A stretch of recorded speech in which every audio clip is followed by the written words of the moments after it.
So, you know, when you get ready to go hunting, things you expect to see. You expect to see deer. You expect to maybe see a coyote wandering on through. And on the very rare occasion, you may expect to see a random hunter not wearing orange traipsing through your property looking for his deer. But what you don't expect to see is what you're gonna see this time around. I'm WTFarm Girl. Welcome back. We have a very interesting video for you guys today.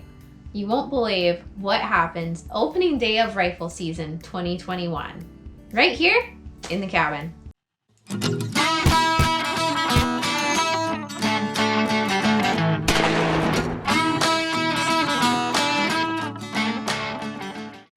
Lately, the last couple of years have been really difficult for me personally to get out and go hunting. So for the first couple of times, I tried my luck in Eric's new covered deer stand that the Amish made a couple years ago. And actually that particular area is the same area that I shot the last 2 bucks and subsequently the only 2 deer I've ever shot. Right there. This time around, I hadn't seen anything. Now, Eric had the bright idea that I should try shooting out the back of the cabin. We have a lot of deer that go by in the morning, and if I'm here video editing anyway, I might as well just walk out the door and shoot them as they go by. So I did that for the first couple of times. The weather was nice, I had the doors open, I didn't have the cabin heated yet, so it wasn't a big deal. But I did find out that it got a little crazy with the cats.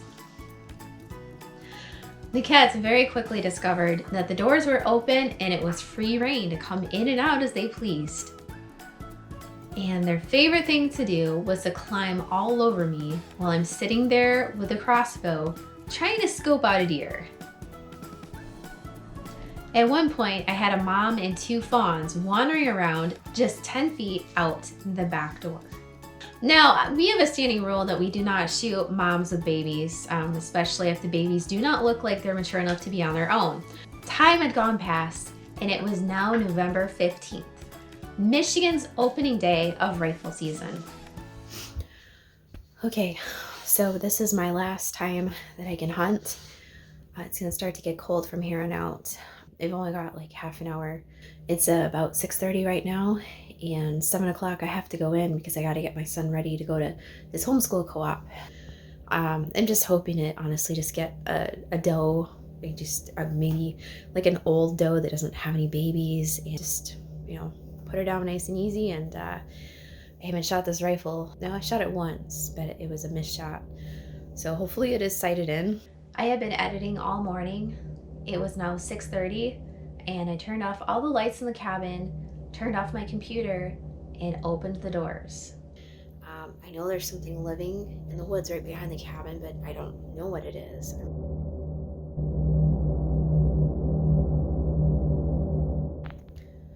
Okay, I've got 1 minute left, and then I have to go in. Wait. What the?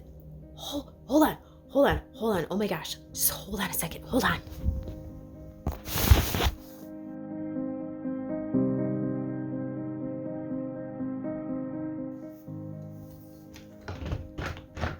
Shoot, I don't have the door open. Okay. All right. There's something limping across the field. I can't quite make it out. I can see the deer body, but I can't see the head. It's got the head down. It looks like it came over from the neighbor's house. Oh, great. Now I got the cat in here. That's going to be fantastic. Okay. So, it's limping pretty good. Should I take the shot on that?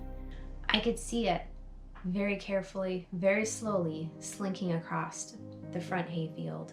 Was it really limping? 100 thoughts ran through my head. If it was limping, 100% you need to shoot it. It is not fair to let injured animals roam free on the property to slowly suffer and die a horrible death. It seemed to be in pain. It was not moving very fast, and it was just pretty much sitting in the middle of the orchard grass field, munching away at orchard grass. Okay, guys. Okay, I'm gonna try to take the shot. All right.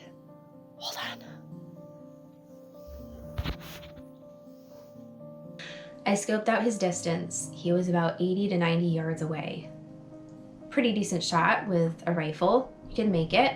If it was on points, if it was sighted incorrectly. Eric had explained to me that he had used my rifle years ago and had adjusted the scope in and out. So the scope was super zoomed in and it was too far away for me to be able to reach it.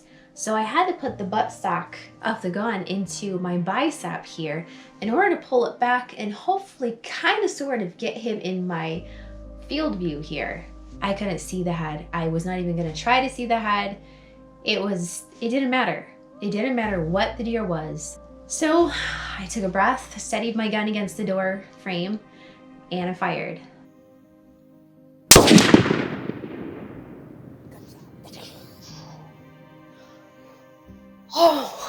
Oh my gosh. Okay. Oh my gosh. Wow. That was so freaky. I've only fired that gun once and it didn't even seem like it echoed in here. I would have thought like it would blast my ears, but I think that this spray foam absorbed the sound of that.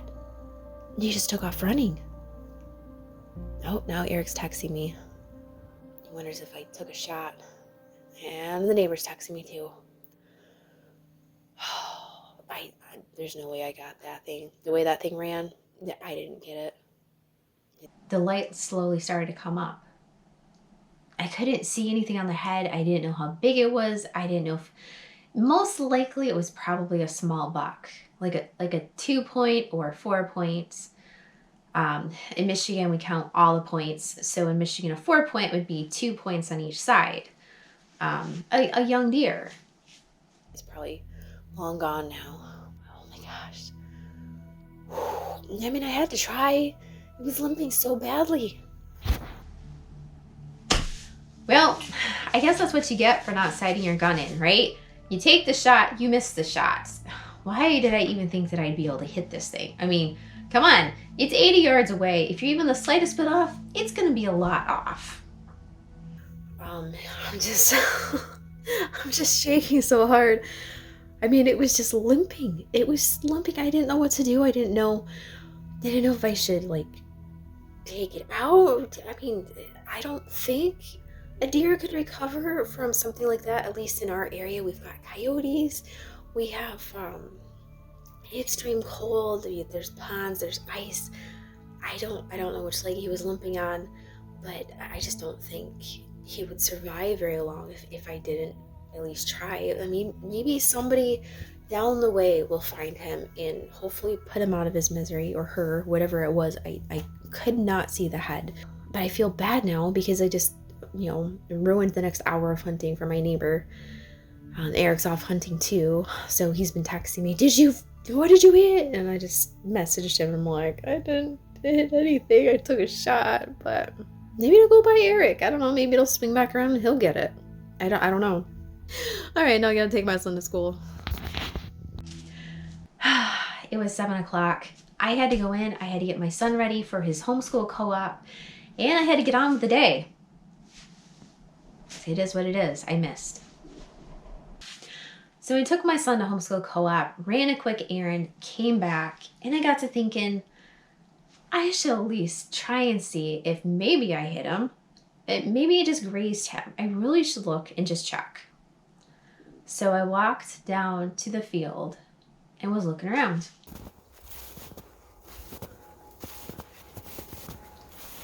Didn't see anything. I didn't shoot him.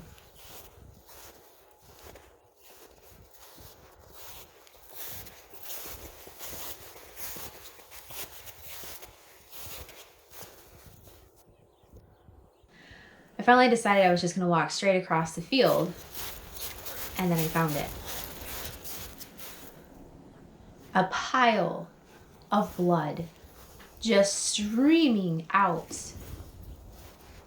I knew I had hit him.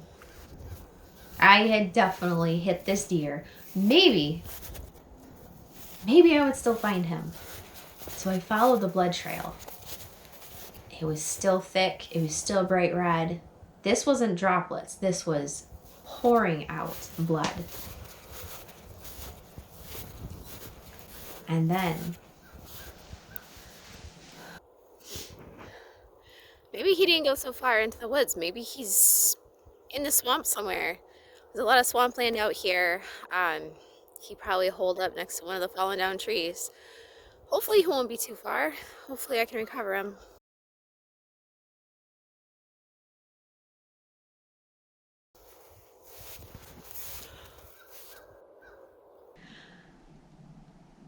I saw the butt first, the brown body of a deer. I was like, oh, heck yeah, it's right there. I don't have to go very far. I really thought I'd have to walk at least halfway through the woods to find this thing. I mean, this was like maybe 100 feet. So as I walked up on the deer, I realized something else.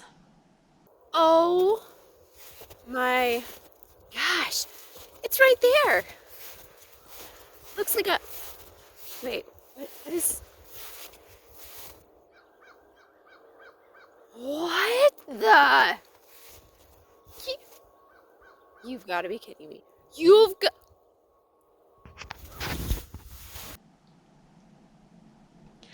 This wasn't a 2-point buck. This wasn't a 4-point buck.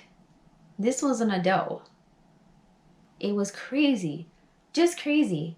I had no doubt in my mind that this deer right here was the one that I had been hearing crawling around in the swamp behind the cabin. So I went out this morning, opening morning of rifle season, which I don't normally even sit at because, well, it's pretty active on rifle season out here. So I had the door open here, just a crack, just enough to stick my gun out. So this is where it gets a little interesting. So he'd been right here in the middle of the field and was just starting to move out of range. You can barely see the cabin, you can see those trees. He was just edging up into the trees with my sight. So I decided to take the shot. And again, I was thinking it was probably like a 2-point buck or maybe a doe.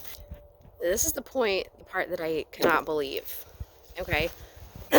First of all, we're gonna show you where I actually hit him. So if you have sensitive eyes, now would be a good time to turn away. Yeah, right there. Wow, that was pretty good. So I saw that first. I'm like, oh wow, I definitely hit him. And then I saw the head. Yeah, so he's definitely an old buck. You can tell by his face. And he has what's known as a drop tine off the side. So he is, in fact, an 11 point. Because here in Michigan, we count each individual point. So yeah, he's definitely an older deer. He is the biggest deer I've ever shot. I'm not sure if his spread is wider than I've ever shot, but I mean, seriously, all I was trying to do was just put a small little piddly deer out of his misery. And ended up with this mighty man. I don't know why he was limping yet. He could have been hit by a car. I won't know until I honestly meet him out, but probably are going to get him mounted to add to my collection. So I'm 3 for 3 on deer, all being bucks. And the rule in the property is you don't shoot a buck unless it's larger than your previously shot buck. That somehow happened. I really don't know. I cannot explain this, but all right, now I gotta go get him. You wish me luck. Now, a lot of you guys who saw the pictures on Instagram were horrified at the size of the hole coming out the side of the deer. Now, the deer has been facing the swamp. His butt was to the neighbor's property. He had just walked across their property and was walking through mine. Anytime we fired on a deer, there's no damage on the exit hole. The damage is on the inside. I brought the deer up to the taxidermist after I finally decided that, yeah, maybe I should mount it and I'm going to stick it in the cabin for the cabin deer. The taxidermist gave me a very useful piece of information on this poor thing. He said that it had been shot by an arrow a week or 2 or 3 or more previously. Now the arrow had stuck him right here, but as the person had fired on the deer, this would have been a kill shot on a deer. But as they fired, his front leg came back. And so the broadhead, most likely this was a crossbow with a mechanical broadhead that flies open because the hole was about this big. So the corner of the blade sliced through his elbow. Most likely it sliced all the tendons back here, but it caused a massive infection in his whole leg. And the hole never sealed shut.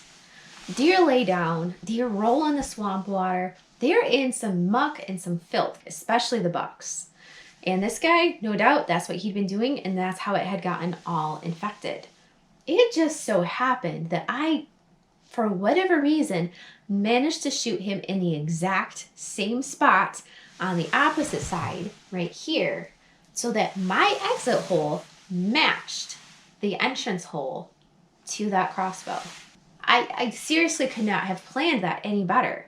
And it literally just dropped him dead right there on the end of the field. So at the end of the day, guys, we take pride in trying to take care of our deer population. I don't like seeing animals suffer. And even though I could have wasted a perfectly good buck tag, I could have wasted a perfectly good doe tag. I could have had a deer with nothing edible on it. It doesn't matter. As a landowner, I'm not going to leave him there for somebody else to find. I'm not going to leave him there and hope that, gee, maybe he'll make it through the winter. Maybe the coyotes will just bid him farewell and he'll just carry on his merry way, impregnating all the female deer around him. No, that's not what happens. As a farmer, my obligation isn't just to raise a crop and to grow things, but it's also to take care of my environment. So anyway, guys, we won't be seeing Mr. Deer for quite a while. If you have an idea on what we should name him, because you guys will be seeing him up on the wall, probably a year from now when I get him back, put your name suggestions down below. And if you like someone else's name suggestion, be sure to give them a like on their comment too. So we'll see what we end up calling him. As far as the pose, he's going to be a full sneak. So he's basically going to be coming down and kind of looking up a little bit. And the reason is because the walls are 7 foot tall and then I've got the ceiling. I want him mounted up to the ceiling, kind of looking down, so that when I'm in my computer chair, he's going to be staring right at me. So anyway, guys, thanks so much. I hope you guys have had a great hunting season. Our hunting season actually is going to end January 1st. Stay safe out there, guys. Take care of yourselves. And if you're not subscribed, be sure to hit the subscribe button and click the bell so that you're notified when a video is released. And if you're curious in the meantime, go back and watch through some of my previous videos. We are currently getting caught up on all of the summertime videos. Thank you so much. Until the next time, see you later. Bye.